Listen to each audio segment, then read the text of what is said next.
തെരഞ്ഞെടുപ്പിലെ കനത്ത തോൽവിക്ക് പിന്നാലെ പാർട്ടി അംഗങ്ങളെ കേൾക്കാനുള്ള തീരുമാനം CPIM-ൽ മാറ്റത്തിന്റെ സൂചനയാണോ? പിഴച്ചതെവിടെയെന്ന് CPIM-നെ ബോധ്യപ്പെട്ടതാണ് ബ്രാഞ്ച് തൊട്ട് അംഗങ്ങളുടെ അഭിപ്രായം ആരായാനുള്ള തീരുമാനം. പാർട്ടി സെക്രട്ടറിക്കും പിണറായി വിജയനുമെതിരെ ഉയരാനിടയുള്ള വിമർശനത്തെ നേതൃത്വം എങ്ങനെ കാണുമെന്നതും പ്രധാനമാണ്.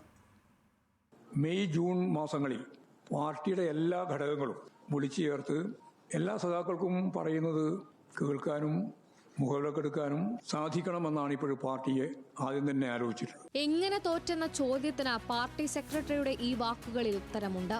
തോൽവി പഠിക്കാൻ ജനങ്ങളിലേക്ക് ഇറങ്ങും മുൻപ് പാർട്ടി അംഗങ്ങളെ കേൾക്കണം.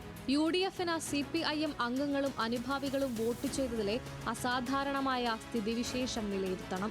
മെയ് ജൂൺ മാസങ്ങളിലാണ് ബ്രാഞ്ച് മുതൽ ജില്ലാ കമ്മിറ്റി വരെയുള്ള ഘടകങ്ങളിലെ അംഗങ്ങളെ നേതൃത്വം കേൾക്കുന്നത്. പാർട്ടി നേതൃത്വത്തോട്, പ്രത്യേകിച്ച് സെക്രട്ടറിയോട് വലിയ വിയോജിപ്പ് അംഗങ്ങൾക്കുണ്ടെന്നതിന്റെ പ്രതിഫലനമാണ് തെരഞ്ഞെടുപ്പിൽ ഉണ്ടായതെന്നാണ് പൊതുവിലയിരുത്തൽ. പിണറായി വിജയന്റെ ശൈലിയോടുള്ള എതിർപ്പും പ്രകടമായി. നിർഭയം അഭിപ്രായം പറയാനുള്ള അവസരം അംഗങ്ങൾ ഉപയോഗിച്ചാൽ അത് പാർട്ടിയിൽ വലിയ മാറ്റത്തിന് തുടക്കമിടും.